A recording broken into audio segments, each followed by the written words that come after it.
Can you see that? Just there. That's the farmer come to harvest. So all of this soon to be gone. We're in the final days of little hopping Cassie. Anyway, welcome to another video. My name's Michelle. I hope you're doing well. So let's talk about the latest allegations that have come out about Donald Wells. Now this was somewhat of a surprise. I was just about to go to bed when the scheduler came on Websleuths channel. If you're not subscribed to Websleuths, I strongly recommend it. Very, very good channel.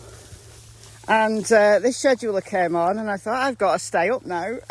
So I've not had much sleep, I've got to tell you. But for the first hour of that stream, Chris McDonough was the special guest. And they had a very, very good conversation. Before I get to the latest allegations against Don Wells, I just want to have a word or two more about the scream. The scream that a neighbour supposedly heard Summer emit, muffled as she was trying to fight off an attacker. That's the story that Don painted. And I know a lot of you guys, probably the vast majority of you guys, who have commented about this, don't believe the scream happened. I don't know. Maybe there was a noise. Somebody posted in my Facebook group. If you don't know, I've got a Facebook group.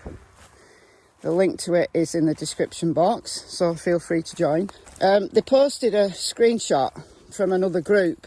It is allegedly the neighbour who doesn't want to talk, doesn't want to say any more, but the scream actually happened. But what they don't want is people going to their house. They don't want people seeking them out, and that's understandable. So can I just say that, you know, if this really is the neighbour, you know, it might just be one of Don's friends. If this really is the neighbour, please don't go to Don's neighbours' houses trying to do your own investigations, trying to get them to talk. That's not the aim of publicising this scream. It's trying to add more context to what might have happened, and certainly what Don is alleging to happen. It's not meant to be some kind of investigation into who the neighbours are. If they want to speak, I'd welcome that, but if they don't, that's up to them. To these new allegations, according to Chris McDonough, more women have come forward to report abuse by Donald Wells. He said 5 women have now come forward.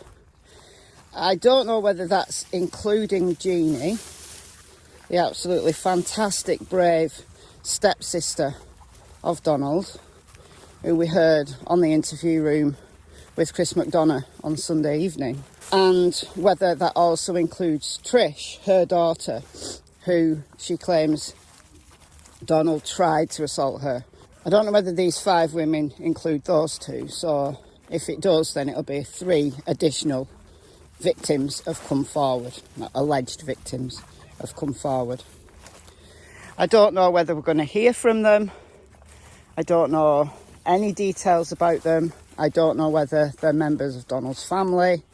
I don't know how long ago this alleged abuse took place, but that's what Chris stated. I've always wondered whether there are more victims.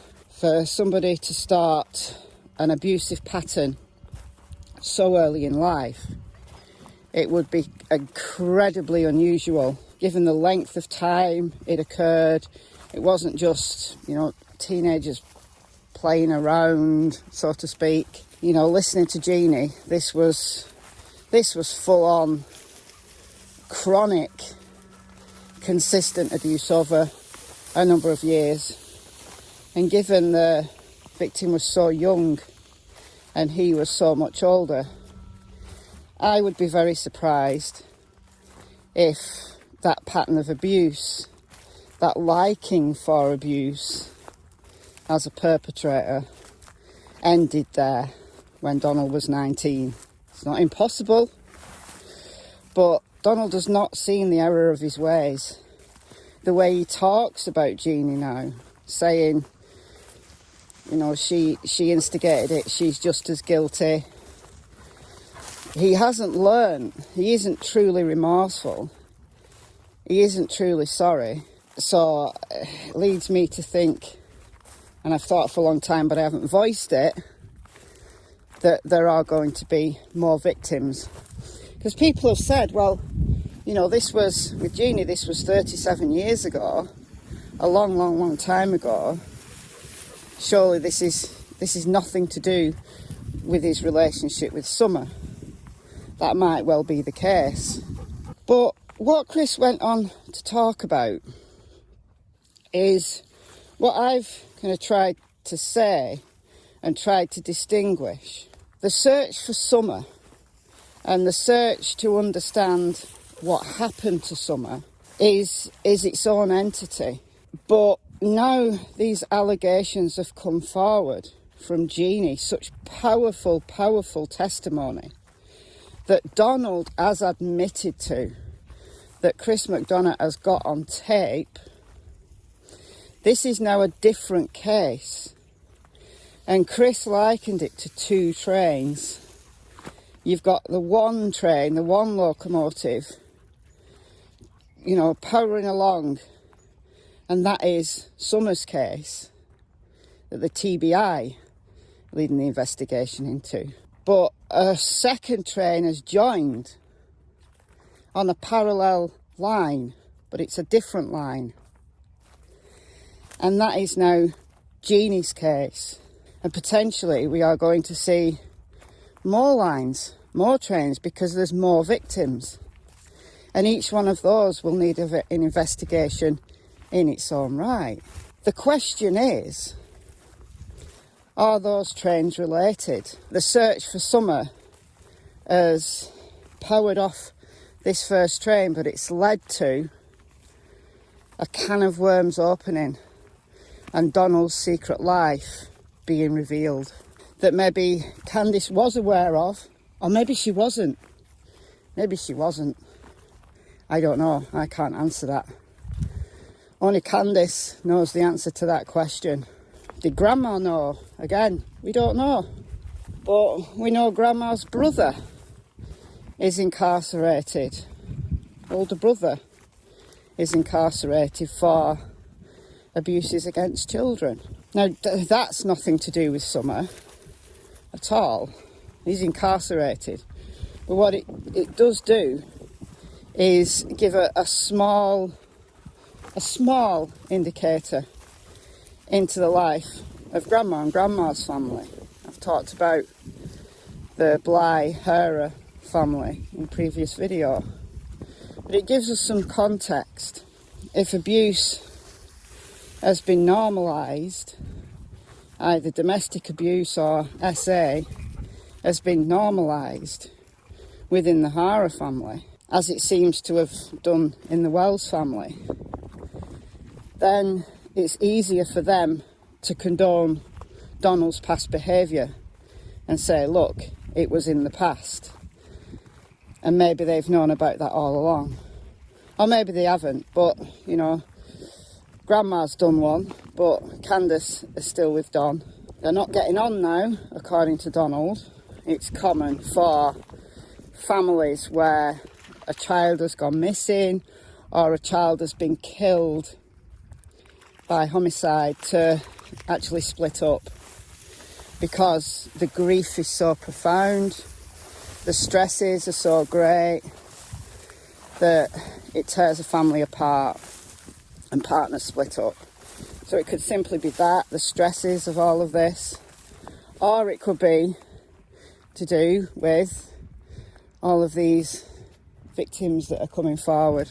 I don't know, just speculations on my part. Jeannie's case is a different one to that of Summer. She deserves justice in her own right. She absolutely deserves justice in her own right. And according to Chris, she is going to press charges. which is absolute music to my ears. I'm so pleased that Jeannie has the strength to do this. It's obviously her choice. She's in control. Donald no longer has control over her or anyone else because his secret life has been revealed. Donald is losing power by the day. He's desperately trying to hold on to that power. He's controlling the narrative via his best friend's channel. That's up to them whether they want to give him a platform. But you know, while Donald's talking, the TBI are going to be tuning in, listening to every word, because he's leaking his truth. I spotted some things in his last live stream, because there was two in one day. There was a live stream where people were asking Donald questions, but there was also a premiere that happened a few hours before that. I can't remember which one of those it was in, but there was a few things that I thought, oh, is that leaking truth? Maybe I'll talk about those in another video. Maybe I won't. Maybe I'll just keep those to myself, because I don't know. It's my speculation. It's my feeling of, oh no. You know, that sinking feeling when you think, oh no, that's another piece of truth that he's leaked. But I can't be sure. I won't talk about that right now. There's a train. See the train? That's going to London. Let's have a little aside. So I live in northern England.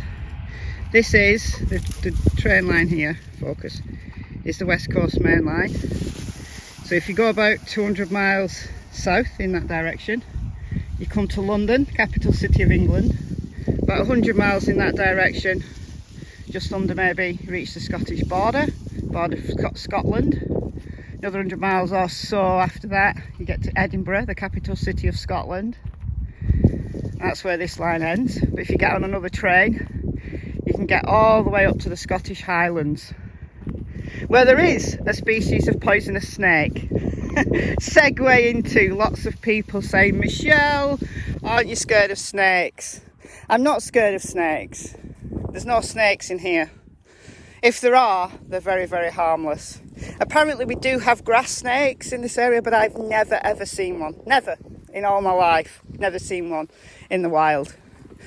They're very shy, so you know, they feel the vibrations of these monsters and they disappear. But we have one species of poisonous snake called the adder, but it's very rare. Probably only really going to see them these days in the Scottish Highlands. We don't have bears, we don't have wolves, we don't have coyotes. We hunted all those into extinction many years ago. That's why we have lots of deer. The deer population's huge because they don't have any predators. Anyway, that's an aside. What was I saying? If I get more of an inkling as to whether I feel that what I perceive as leaked truth has got any substance to it, then I will put it in a video, but otherwise I won't. Donald is hopefully going to face justice. If the worst comes to the worst and poor little Summer is never found, or she's found, you know, her body, her remains are found, and it's never established who. Tilly, where are you going? Tilly! Oh, she's seen a person. Back on the old line. That dog's actually barking at her, but she will retaliate.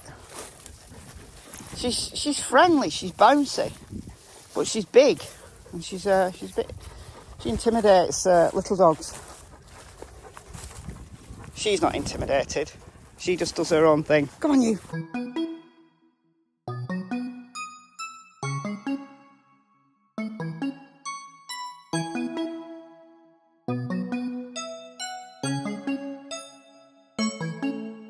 If it's never established who was responsible for the death of Summer, this horrible situation has led to justice for other people who've been victims of Donald Wells. Hopefully.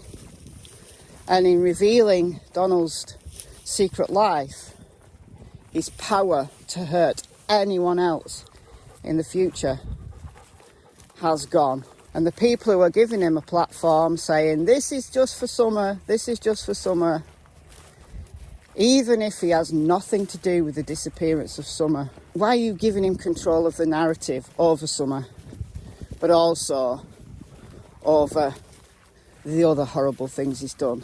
You are giving him control, and he'll take that. If you look at the dictionary definition of narcissism, Donald Wells is it. Now, I don't use the term narcissist unless I'm pretty certain that someone is one. It's one of those terms that gets bandied about now. But when you get to the point where you can go down a list and tick and tick and tick, then you think this is real narcissism. This is the abnormal narcissism, you know, and you start thinking this is a disorder. Not diagnosing Donald, don't have the right to do that, but go down the list of narcissistic personality disorder traits and tell me what you think. Cassie, this way. Feeling of self-entitlement, manipulation, arrogance, lack of empathy. I could go on. That's the impression I have of Donald. Absolutely. He loves to keep talking, doesn't he? He should have shut his mouth. But I'm glad he hasn't, because these things are now coming to light. Hopefully will result in justice. Anyway, that's all I've got for you today. Let me know your thoughts and comments below. I've been Michelle. I hope you're well. I'll see you in the next video. And it's goodbye from Miss Tillington and Miss Cassie Springer.